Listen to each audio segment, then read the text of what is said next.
imana mbo ana ekwu bad government ụfọdụ feel na ana akọ eli ụfọdụ asị na dollar ligodi to or pounds and euros na ligodi to ihe nwan na ọgbasara ọlịa because na ya nwa na-enweta nke ya ị na-enweta nke ya.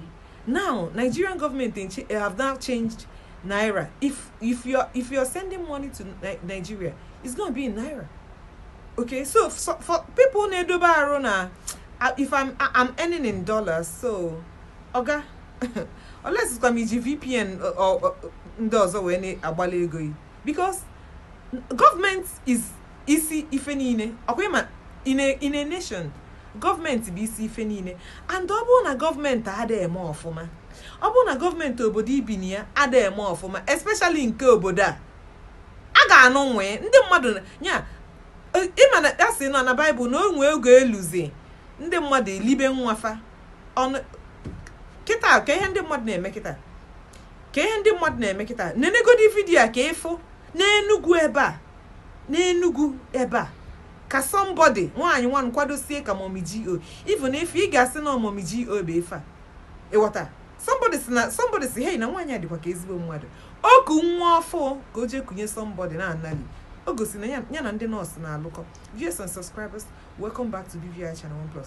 I'm your girl Bella. On this episode of Palava, Hausa Obatago Ọka and the Fabiabi Father Akwakompo. Anyway, nenegodi video ka iwele anya anyị na-abọfọ Mommy G.O. kunwa anali.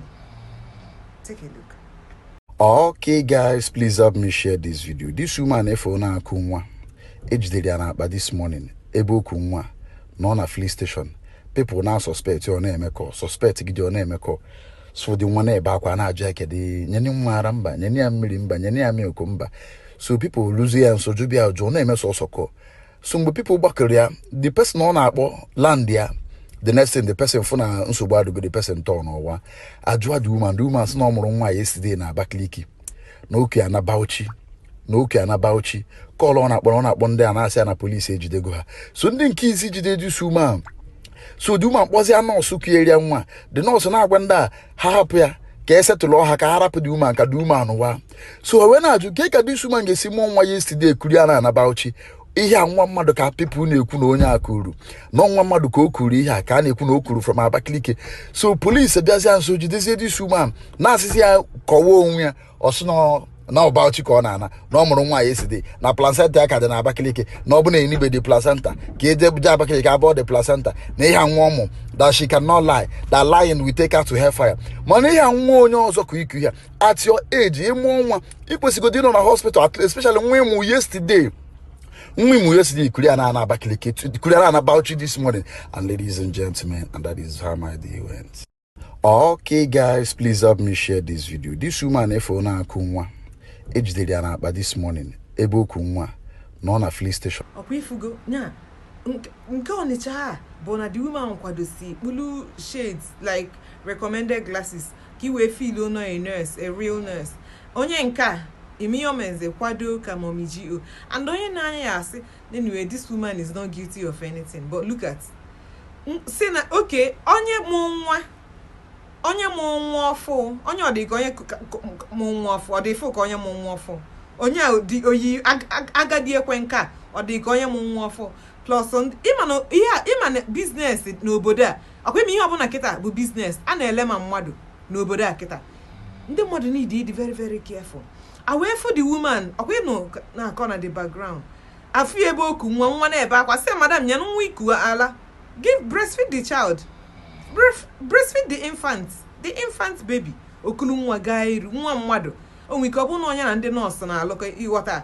Nya na ndị nurse na alụkọ ekupute nwa onalie. Olu ka agale ya ka elu na police station kita ọ ga-azabazi ụgba. Ihe se ka m weta elu nu palava. Oda agwụkwa agụ maka onye abụ ịpụta fọ mmadụ. Isi anyway na the woman na onye nka na onwe dị n'otu onye a Mommy G.O. ọlọ ndị ụka holy nweje holy nweje look at holy nweje oku nwa aga iru nwa mmadụ onwero conscience no dey send enye gị some money agụụ erika na this country people na-eme anyhow ihe ọbụla ha fụ ha eme ma Mommy G.O. ma anụ look at na-eko o si wee kwadosi ife ya kịta esi na holy nweje onwe ike if not for anything onwe ike obulu ma Bible na akpịa ịghọta obulu Bible maka ndị na-abịa ịfụ mmadụ Iridi George ya said na nke one. Imana onwe ngosi video somebody onye akili say video mi onye agwa am say na hey mana nwanya adikwa ka ezigbo mmadu. Onye odi ka ezigbo mmadu na anya criminal na ezu nwa. Yeah, a kidnapper. The woman is a kidnapper. And the ejidie ndị police ga-agwụ ya ji na aja. Maka ndị mmadu nya ọ bụ na onwe nwanne gị na-eje ịmụ nwa biko sobie jebe na hospital maka na akụkọ erikazi akụkọ a na-akọ kịta ọ dị too much.